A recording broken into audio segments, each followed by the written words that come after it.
दोस्तों जल्दी से आप अपने चैनल और गुरुजी को सब्सक्राइब करें और इस घंटी पर क्लिक कर दें ताकि आपको पता चल जाए कि आपका इंग्लिश का पीरियड शुरू हो चुका है। हेलो स्टूडेंट्स, कैसे हो आप लोग? आई होप सभी बढ़िया होंगे। तो बच्चों, आज हम एक और पोएम करेंगे और ये पोएम है London by William Blake. William Blake की पोएम है लंदन। अपने चैनल पे टाइगर ऑलरेडी अपलोडेड है, वो भी विलियम ब्लेक की है ना। तो आपने वो पढ़ी होगी तो आपने समझा होगा कि ब्लेक किस तरह के राइटर हैं। उस वक्त भी मैंने समझाया था आपको ना। आज फिर कुछ चीजें रिपीट करूंगा, फिर हम पोएम पे आएंगे। तो देखो, विलियम ब्लेक 1757 में जन्मे, 1827 में इनकी डेथ हो गई। इनका लाइफ स्पेन था, मतलब इनकी जीवनी। And one of the greatest poets में से कंसिडर किए जाते हैं इंग्लिश लिटरेचर के, सबसे महानतम कवियों में से एक है। And basically he was largely unknown during his life time, मतलब उनको बहुत कम लोग जानते थे उनके जीवन के दौरान, मतलब पॉपुलर नहीं हो पाए। He was unpopular during his life time. उनको पॉपुलैरिटी नहीं मिली जो वो डिजर्व करते थे। ठीक है। अपार्ट फ्रॉम पोएट्री के अलावा भी he is also known for his paintings. Paintings के लिए भी जाने जाते हैं ये, मतलब बुकों के इलस्ट्रेशन वगैरह। किताबों का जो फ्रंट पेज होता है ना, उस पे चित्रकारी होती है। किताब जो किताब को दर्शाए कि भाई ये किताब किस बारे में है। तो मतलब वो इलस्ट्रेशंस, बुक इलस्ट्रेशंस भी करते थे। प्लस इनकी पेंटिंग्स भी, कई सारी पेंटिंग्स हैं इनकी, वो भी पॉपुलर थी। तो मतलब बाद में पॉपुलर हुई, उस वक्त तो इनको पॉपुलैरिटी मिली नहीं अपनी किसी भी क्षेत्र में देखा जाए तो। ठीक है। उनकी जो आज के ज़माने में कुछ जानी-मानी फेमस पोएम्स, है ना? जिनमें द लैम्ब, ठीक है? द टाइगर, टाइगर जैसे मैंने बताया है, already uploaded it on channel, ठीक है? वो चैनल पे ऑलरेडी है, पहले से अपलोडेड है, ठीक है? The lamb, the tiger, London, London वाली आज हम पढ़ेंगे, ठीक है? और जेरूसलम, जेरूसलम पोएम भी इनकी काफ़ी पॉपुलर है। तो ये कुछ मतलब ये जेरूसलम की पॉपुलैरिटी तो कुछ इस हद तक है कि भाई जैसे ब्रिटेन का जो नेशनल एंथम है, राष्ट्रीय गान है ना, तो ये जेरूसलम है ना, एक तरीके से अनऑफिशियल राष्ट्रीय राष्ट्रीय गान है ये। मतलब कहने का मतलब बोल सकते दूसरा राष्ट्रीय गान है, ये बोल सकते हो आप। उस तरीके से मतलब इसकी पॉपुलैरिटी है। जितना पॉपुलर राष्ट्रीय गान होता है, हर कोई बच्चा बच्चा जानता है, उस तरीके से जेरूसलम को भी वहाँ लोग जानते हैं, बच्चा बच्चा जानता है, ये मान सकते हो आप। तो ये पॉपुलर पोएम्स हैं इनकी। ठीक हो। अब इनकी जो कलेक्शंस थे वो पोएटिकल स्केचेस 1783 में आया सबसे पहला इनका जो कलेक्शन था, पोएट्री कलेक्शन। फिर सॉन्ग्स ऑफ इनोसेंस आया 1789 में, और फिर सॉन्ग्स ऑफ एक्सपीरियंस आया 1794 में। अच्छा देखो, इनकी जो पोएम है द लैम्ब बहुत पॉपुलर, द टाइगर। लैम्ब तो सॉन्ग्स ऑफ इनोसेंस के अंदर थी, टाइगर सॉन्ग्स ऑफ एक्सपीरियंस में। ठीक है। और जो आज हम पढ़ेंगे लंदन, ये भी पार्ट थी सॉन्ग्स ऑफ एक्सपीरियंस की। जिस तरह से द टाइगर थी ना, उसी तरीके से भी सॉन्ग्स ऑफ एक्सपीरियंस का ही हिस्सा थी। तो वो जो कि 1794 में पब्लिश हुआ पहली बार। ठीक है। तो ये हमने कुछ कुछ ब्लेक के बारे में जाना। वैसे ब्लेक देखो, क्योंकि ब्लेक बहुत ही, अब तो बहुत पॉपुलर राइटर हैं, पर अपने जमाने में इतने नहीं थे। बहुत ही अज्ञात ही मौत हो गई इनकी, मतलब कहने का मतलब जो 1827 में डेथ हुई, तो अज्ञात मौत ही बोलेंगे, कोई उस वक्त बहुत जानता नहीं था। इनकी वाइफ इनके साथ में थी, ऐसे बताते हैं। और कह सकते हैं कि इनके बारे में कि भाई ये जिस तरह के राइटर थे ना, इनकी राइटिंग्स में आपको स्पिरिचुअलिटी भी नजर आएगी, नेशनैलिटी भी नजर आएगी, उस टाइम की सिचुएशंस। बिकॉज देखो, आप अगर ये पीरियड गौर करोगे, 1757 में जन्म, 1827 में डेथ हो गई, और 1789 में पहला मतलब ये सॉन्ग्स ऑफ इनोसेंस कलेक्शन आया 89 में। 89 में ही फ्रेंच रेवोल्यूशन चालू हुआ था, याद हो तो किसी को, है ना, किसी ने हिस्ट्री पढ़ी तो। फ्रेंच रेवोल्यूशन भी तभी स्टार्ट हुआ था। तो ये जो पोएम है ना, इसमें उस फ्रेंच रेवोल्यूशन के असर नजर आएंगे आपको, और उस वक्त सोसाइटी में जो डिग्रेडेशन हो रहा था, पतन हो रहा था सोसाइटी का। एक तो देखो, इंडस्ट्रियल रेवोल्यूशन की तरफ हम बढ़ रहे थे, इंडस्ट्रियल रेवोल्यूशन चालू हो गया था, प्लस फ्रेंच रेवोल्यूशन अलग से। ठीक है। तो उस वक्त सोसाइटी में क्या बदलाव आ रहे थे, किस तरह का रूल था, लोगों का स्टैंडर्ड कैसा था लाइफ का, वो सब चीजें आपको नजर आएगी इस पोएम में। ठीक है। तो अब हम पोएम पर आते हैं। तो देखो, जैसा कि मैंने बताया ना, फ्रेंच रेवोल्यूशन का टाइम था, तो अब झलके का मैं समझाऊंगा कैसे कैसे। ठीक है। अब राइटर खुद को संबोधित करते हुए डायरेक्टली बोल रहे हैं कि I wander through each chartered street.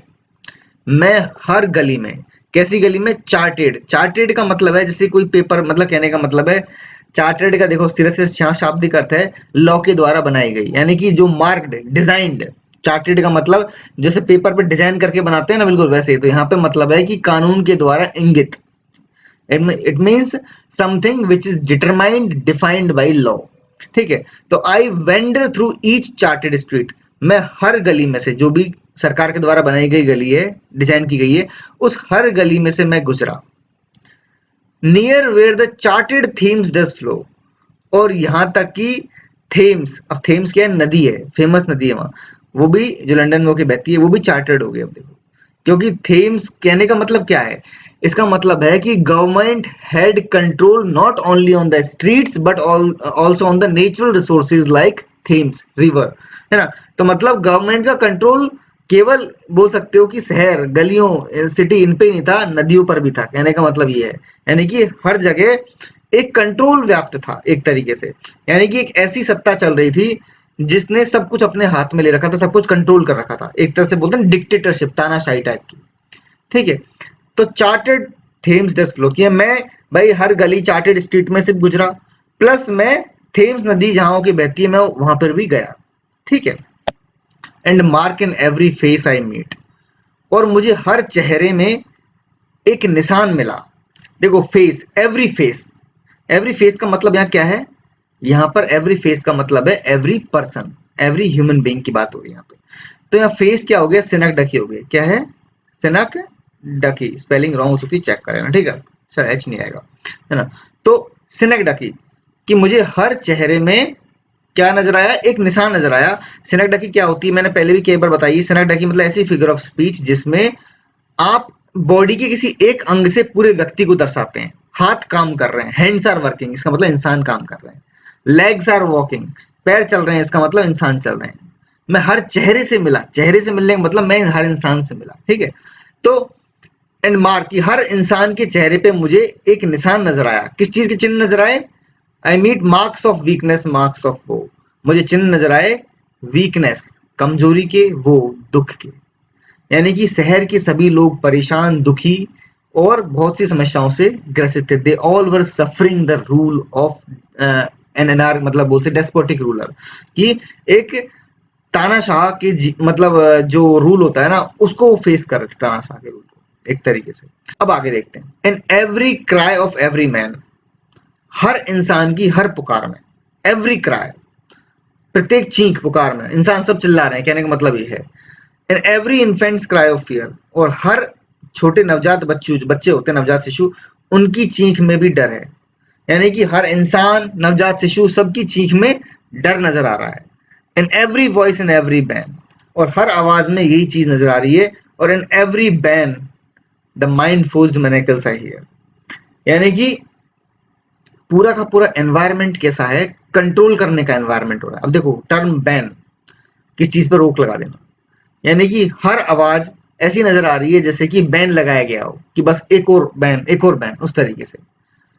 The mind forged manacles I hear, most famous line बोल सकते हो इस पूरी पोएम की, मोस्ट फेमस फ्रेज बोल सकते हो। माइंड फोर्स्ड क्या, मैनिकल्स। माइंड फोर्स का मतलब माइंड के द्वारा बनाया गया, और मैनिकल्स मतलब बेड़ियां। आई हियर, यानी पोइट को सुनाई दे रही है ऐसी बेड़ियां जो हम इंसानों ने बनाई है। अब देखो, उन्होंने पहले ऊपर 3 लाइन लिखी कि हर इंसान की हर पुकार हो, चाहे बच्चे की रोने की आवाज हो, सब में डर नजर आ रहा है। ठीक है, और हर वॉइस में इस तरह से नजर आ रहा है जैसे कि उस वॉइस पे कोई बैन लगा हुआ है, कोई रोक लगी हुई है। तो ये सब क्या है, तो राइटर बोल रहे हैं ये सब कुछ और नहीं, हम इंसानों के द्वारा बनाई गई बेड़ियां हैं, माइंड फोर्स मैनिकल्स। ये किस तरह की बेड़ियों की बात कर रहे हैं, देखो ये बोल रहे हैं कि एक तरह की तो वो बेड़िया की सरकार रोक लगा रही है, कोई भी काम करने पे, इंसान को सोचने समझने की सभी शक्तियों पे उसने रोक लगा रखी है, फ्रीडम नहीं मिल रही है लोगों को। ठीक है, जैसे बोल सकते हो ना, आप अपने एक्सप्रेशन, अपने आइडियाज नहीं रख सकते पब्लिकली, उस तरह से आप अपने विचारों को व्यक्त नहीं कर पा रहे हो, वरना आप विचारों को व्यक्त कर रहे हो और आपके विचार अगर सरकार के खिलाफ हुए तो आपको सजा मिलेगी, इस तरह, इसलिए लोग फिर बोल नहीं पा रहे हैं। परंतु यहाँ जो माइंड फोर्स मैनिकल्स है ना, ये टर्म ज्यादातर इंडिकेट कर रही है किस तरफ, कि जो इंसान होता है ना वो खुद ही अपनी बेड़ियां तय कर लेता है। जैसे फॉर एग्जाम्पल आइडियोलॉजीज, क्या, आइडियोलॉजीज, आपकी बहुत सारी आइडियोलॉजीज होंगी, मतलब आप देखो, कोई व्यक्ति इस सरकार में, कोई व्यक्ति इस वक्त राज कर रहा है, अब बहुत से लोग होंगे जो उसके फेवर में होंगे। ठीक है, कि भाई इस व्यक्ति, मतलब ये जो राजा है, ये इसकी जो सोच है वो मेरी सोच है, वो मैच करती है। ठीक है, दूसरी बात, ये तो मेरी जाति का ही है, दैट्स ऑल्सो गुड, ये तो मेरी कम्युनिटी का ही है, तो फिर आपकी मैच कर जाएगी। ओ ये तो गोरा है, मैं भी गोरा हूँ, ये तो काला है, मैं भी काला हूँ। मतलब कहने का मतलब क्या है, हम इंसान ने ऐसी अनगिनत बेड़ियां अपने दिमाग में बना रखी हैं, जो बेड़ियां हमको बांध देती हैं, किसी न किसी के साथ में किसी चीज में बांध देती है। मतलब हमको फ्रीडम नहीं मिल पाती कि हम फ्रीली अपने विचार व्यक्त कर सकें। हम उन वीडियो, मतलब हम खुद के दिमाग को बांध लेते हैं ऐसी चीजों के साथ में, ऐसी आइडियोलॉजी के साथ में, खुद को एक तरह से मिलाकर। तो यहाँ पे जो माइंड फोर्स मैनिकल्स है, ये लोग चिल्ला रहे हैं, पुकार रहे हैं, लोग परेशान हैं, उनके ऊपर रेस्ट्रिक्शंस लगी हुई हैं, वो तो अपनी जगह है, परंतु इन सब के लिए लोग खुद भी जिम्मेदार हैं, क्योंकि ये चाहे तो फ्री हो सकते हैं, ये चाहे तो आवाज उठा सकते हैं, परंतु ये आवाज नहीं उठा रहे हैं, क्योंकि ये खुद ने इन्होंने अपने आप को बांध लिया है। ये खुद ऐसी आइडियोलॉजीज, ऐसी बोल सकते हो विचारधाराओं से बंध गए हैं कि ये उनसे बाहर नहीं आ पा रहे हैं। तो कोई और क्या करे। यानी ये जो माइंड फोर्स मैनिकल्स टर्म है बहुत इंपॉर्टेंट है। इस फ्रेज से ये पता चलता है कि ये जो मीडिया इंसान ने खुद ने अपने लिए बनाई, ये मुसीबत खुद ही ने उन्होंने अपने लिए क्रिएट करी है। अब आगे देखो। अच्छा, पहले इसमें एक चीज बताओ, इन every cry, in every infant, in every voice, in every लगातार रिपीट हुआ है, ठीक है। इन तो इस तरह से जब कोई टर्म, कोई फ्रेज कॉन्टिन्यूसली रिपीट हो रही है, स्पेशली खासतौर पर भी वर्ड मतलब लाइन की स्टार्टिंग में, तो इसको हम बोलेंगे, क्या बोलेंगे, एनाफोरा। क्या बोलेंगे, एनाफोरा। ठीक है, आगे देखते हैं। How the chimney sweepers cry. अब वो चिमनी स्वीपर्स की बात कर रहे हैं कि किस तरह से चिमनी स्वीपर्स चिल्ला रहे हैं। अब चिमनी स्वीपर्स कौन होते हैं? चिमनियों को साफ, घर में चिमनियां होती है, नीचे चूल्हा जलता है तो उसमें धुआं निकलता है, तो चिमनी घर के ऊपर लगी होती है। तो चिमनियों को साफ करने का टाइम, मतलब टाइम टू टाइम साफ करनी होती है। तो हु डू दिस वर्क, कौन लोग करते हैं ये वर्क? हु, कौन है वो लोग, है ना। तो कौन करते हैं ये करते हैं चिल्ड्रन। कौन करते हैं? चिल्ड्रन, बच्चे। क्योंकि चिमनियों के उस रास्ते में, उसमें घुसने कोई बड़ा तो घुस नहीं पाता, तो बच्चों को ही काम करवाते थे। ये बहुत ही मतलब उस टाइम की काली पिक्चर है, काली तस्वीर है कि बच्चों से ऐसा काम कराया जाता था चिमनी में घुसने का। तो ये चिमनी स्वीपर्स हैं, चिमनी को साफ करने वाले लोग हैं, ये कौन है? बच्चे हैं। How the chimney sweepers cry, कि किस तरीके से चिमनी स्वीपर्स रोते हैं, यानी वो बच्चे रोते हैं। एवरी ब्लैकनिंग चर्च अपॉल्स, और मतलब इनकी सुनने वाला कोई नहीं बच्चों की। अब जो चर्च है ना, चर्च जैसा इंस्टीट्यूशन, चर्च जैसी संस्था, वो खुद ही क्या हो गई है? करप्ट हो गई है। ब्लैकनिंग का मतलब यहाँ करप्शन है भाई। क्या है? करप्शन। कैसे? क्योंकि चर्च जो था ना, वो भी बिकने लग गया था। चर्च को अपने फायदे देखने थे, वो भी सब वहां के पादरी पैसों में लिप्त हो गए थे, and they were all actually selling mercy. एक तरीके से वो बोलते हैं ना कि कोई अपना कन्फेशन करने आया है कि मैंने पाप कर दिया, वो कन्फेशन भी पैसे, मतलब उसके पाप धोने के लिए भी पैसे लेते थे कि तुम हमें इतने पैसे दो, तुम्हारे सारे पाप धुल जाएंगे, हम गॉड से सारा संपर्क बांधे हुए हैं ऑलरेडी, है ना, और सब काम हो जाएगा। तो मतलब चर्च जो था ना, वो भी करप्ट हो गया था। तो एवरी ब्लैकनिंग चर्च अपॉल्स, की हर चर्च को देखता हूं तो वो मुझे करप्शन में ब्लैकनिंग, काला हो चुका है, करप्शन में डूबा हुआ नजर आता है, और इस बात को मैं देख के शॉक हो जाता हूँ। अपॉल्स, मुझे घृणा आती है, मैं शॉक हो जाता हूँ। ब्लैकनिंग चर्च, ठीक है। एंड द हेल्पलेस सोल्जर्स है, और बेचारे अनफॉर्चुनेट, बदकिस्मत जो सैनिक है ना, वो क्या हो रहे हैं? वो मारे जा रहे हैं। Runs in blood down palace walls, यानी कि उनका खून पैलेस की दीवारों से बहता हुआ नजर आ रहा है। पैलेस क्या है? पैलेस का मतलब हो गया, कहने का मतलब है कि जो रूलर है उसके ऊपर बात आ रही सीधी सीधी, यानी कि अननेसेसरी वॉर्स, अनावश्यक युद्ध लड़े जा रहे हैं जिनका कोई मतलब नहीं है, और इन अनावश्यक युद्धों में कौन मर रहा है? बेचारे सोल्जर्स मर रहे हैं। ऐसी कंडीशन, मतलब देखो किसी कंडीशन अच्छी नहीं है। ऊपर से पता है हर इंसान चिल्ला रहा है, बच्चे रो रहे हैं, ठीक है, चिमनी स्वीपर्स परेशान है, चर्च करप्ट हो चुका है, सोल्जर्स बेचारे बिना मतलब के मरे जा रहे हैं। हेल्पलेस सोल्जर्स शाई runs in blood down palace wall, कि बेचारे सोल्जर्स जो हैं असहाय, बेचारे अनफॉर्चुनेट सोल्जर्स है ना, उनका खून बहे जा रहा है। इस खून किसके माथे मटा जा रहा है? खून मतलब कौन है इसका जिम्मेदार इस खून का? पैलेस, पैलेस वॉल्स, पैलेस की दीवार जिम्मेदार है। तो ये पैलेस वॉल्स है ना, ये खुद में एक, ये क्या है? ये है मेटोनमी। क्या है? मेटोनमी, इसकी स्पेलिंग भी चेक कर लेना, ठीक है। मेटोनमी सिनेक्डकी होता है जब बॉडी का कोई हिस्सा होता है वो पूरा का पूरी बॉडी को रिप्रेजेंट करे, और मेटोनमी होता है कि किसी से बहुत ही क्लोजली रिलेटेड चीज हो, जैसे छड़ी, बेटन राजा की छड़ी, सिंहासन राजा संबंधित, छड़ी राजा संबंधित, पैलेस राजा संबंधित। तो जब किसी से क्लोजली रिलेटेड कोई चीज हो, तो उस क्लोजली रिलेटेड चीज से पूरी, मतलब उस व्यक्ति को दर्शाया जाए जिससे वो संबंधित है, तो इसे मेटोनमी बोलते हैं। तो पैलेस किससे संबंध? राजा से संबंधित है। तो ये राजा के लिए बोला जा रहा है कि भाई ये जो खून बह रहा है ना, ये राजा रूलर की वजह से बह रहा है। वो जो रूल कर रहा है उस वक्त, जिसके हाथों में सत्ता है, कि वो जो रूलर है ना, ये उसके सर मंडा जाएगा ये खूनी सोल्जर्स का, क्योंकि वो अननेसेसरी वॉर्स कर रहा है, वो अननेसेसरी अब वॉर भी कर रहा है। और वॉर किस तरह की हो सकता है? सिविल वॉर भी हो सकता है, क्योंकि उस वक्त 1789 के बाद सिविल वॉर स्टार्ट हो गया था फ्रांस में। सिविल वॉर फ्रांस में स्टार्ट हो गया था, और उसका असर लंदन में भी नजर आ रहा था, ठीक है। अब हुआ क्या, क्योंकि लोग यहाँ आपस में एक तरफ रिवोल्यूशनरी जो वो दबाने की कोशिश कर रहे हैं, जो उनका विरोध कर रहे हैं, तो लोग यहाँ आपस में लड़ रहे हैं, वहीं पर शहर के अंदर ही लड़ाई हो रही है, ठीक है, तो मर भी रहे हैं उसमें, घायल भी हो रहे हैं। तो ऐसे लोग और ऐसे और उनको रोकने के लिए सोल्जर्स, क्योंकि सोल्जर्स तो बेचारे राजा के कहने में चलेंगे, तो वो बिना मतलब के मर रहे हैं अपने लोगों के हाथों।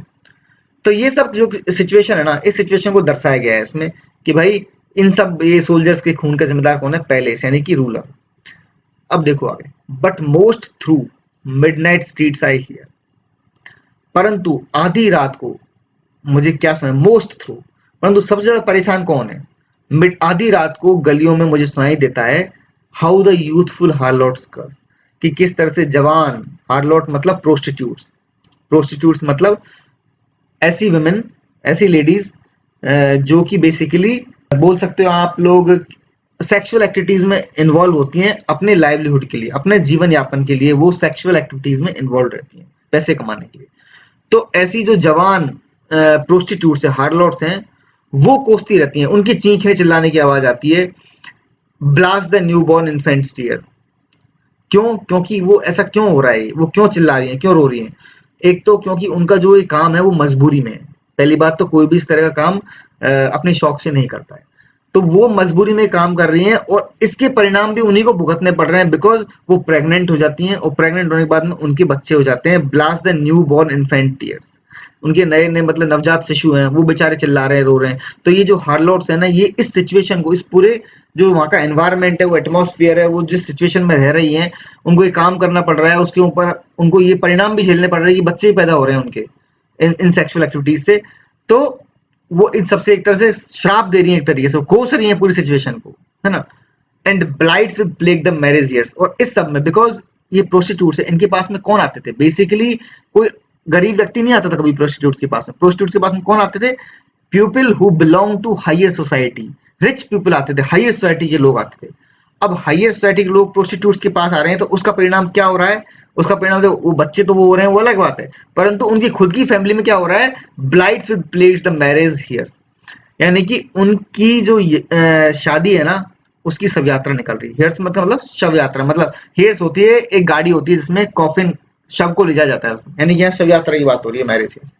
यानी कि भाई जब आप अपने खुद के घर में नहीं टिक रहे और जा रहे हो प्रोस्टिट्यूट के पास में, ठीक है, तो आपकी खुद की वाइफ, आपकी खुद की शादी तो टूटेगी, उसकी तो शव यात्रा ही निकलने वाली है, शादी टूटने वाली है। उसके परिणाम क्या हो रहे हैं, ब्लाइट प्ले, उसको बीमारी लग गई है, किसको बीमारी लग गई, शादी को बीमारी लग गई और शादी खत्म हो गई, मर गई शादी।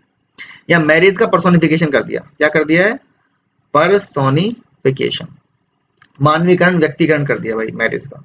एक इंसान का दिखाया गया कि कोई इंसान है, वो मर गया है, उस तरीके से शादी मर गई है। और शादी किसकी मर गई है, इन लोगों की मर गई जो प्रोस्टिट्यूट के पास में जाते हैं। और कैसे क्यों मर गई, क्योंकि इसको बीमारी लग गई, प्लेग। ये एक मेटाफर इस्तेमाल किया गया पूरा, है ना, ये मेटाफर हो गया है प्लेग। क्या प्लेग लगने का मतलब हो गया कि उस मैरिज में से ट्रस्ट खत्म हो गया, विश्वास खत्म हो गया, क्योंकि जब आपका आदमी कहीं और जा रहा है तो उस रिलेशन का क्या मतलब रह गया। तो ब्लाइट्स विद प्लेग, यानी ये जो रिश्ते हैं, ये शादियां हैं, इनको प्लेग नाम की बीमारी लगी, कहने का मतलब है इनमें से ट्रस्ट खत्म हो गया और अब ये रिश्ता आगे कंटिन्यू नहीं रह सकते। तो इन रिश्तों की क्या हो गई, ये मर गए, इनकी शव यात्रा निकल गई। यानी कि देखो, मतलब हर तबके को एक तरह से ट्राई किया इन्होंने कवर करने का इस छोटी सी पोएम में। वो पहले तो बता रहे हैं कि सब परेशान है, पहले तो बता रहे हैं किस तरह रूलर का कंट्रोल हो रहा है पूरे के पूरे सिटी पे, पूरे पूरे एम्पायर पे, कि हर जगह स्ट्रीट से लेके थीम सब कंट्रोल में है उसके, ठीक है। और मुझे हर चेहरे पे क्या नजर आ रहा है, दुख नजर आ रहा है, कमजोर नजर आ रही है। फिर बोलते हैं कि हर कोई परेशान है, आदमी भी चिल्ला रहा है, बच्चे चिल्ला रहे हैं, ठीक है, और सभी के ऊपर बेड़ियां लगी हुई हैं, दिमाग में बेड़ियां बनी हुई है उनके, ठीक है। बेड़ियां सरकार के द्वारा इम्पोज की गई कि आपको सोचने समझने की शक्ति ना रहे, प्लस लोगों ने खुद के दिमाग में बेड़ियां बना रखी हैं। फिर आगे क्या होता है, चिमनी स्वीपर्स बहुत परेशान है, वो रो रहे हैं, वो बच्चे चिल्ला रहे हैं, साथ में सोल्जर्स बिना मतलब मरे जा रहे हैं, उनको मार दिया जा रहा है, मतलब उनकी डेथ हो रही है, युद्ध में लड़ रहे हैं, मर रहे हैं। फिर आगे बात आती है कि मिडनाइट, आधी रात को मुझे रोने की आवाज सुनाई देती है, किनकी, हार्लॉट्स की, ये चिल्लाती रहती हैं, प्रोस्टिट्यूट्स, क्योंकि ये कोसती रहती हैं सिचुएशन को, इनके बच्चे पैदा हो गए इन सेक्सुअल एक्टिविटीज की वजह से, और इसका परिणाम जो आदमी इनके पास में आ रहा है उनके फैमिली पे पड़ रहा है। क्यों, क्योंकि उनकी शादी को क्या लग गई है, एक तरह से आग लग गई शादी को, उनकी कुल मिला के बीमारी लग गई उनको, मतलब उनमें ट्रस्ट, सब रिलेशन सब खत्म, प्यार मोहब्बत, और शादी की शव यात्रा निकल गई, शादी खत्म हो गई, शादी मर गई। ठीक है बच्चों, ये अपनी छोटी सी पोएम थी, पर बहुत ही मैंने ढंग से समझाने की कोशिश करी है आपको। अगर कुछ इसमें से भी नहीं समझ में आया हो तो मुझे कमेंट बॉक्स में पूछ देना, ठीक है? मैं मिलूंगा नेक्स्ट वीडियो में जो कि इसका क्रिटिकल एप्रिसिएशन लाऊंगा। Till then good bye, see you soon, take care.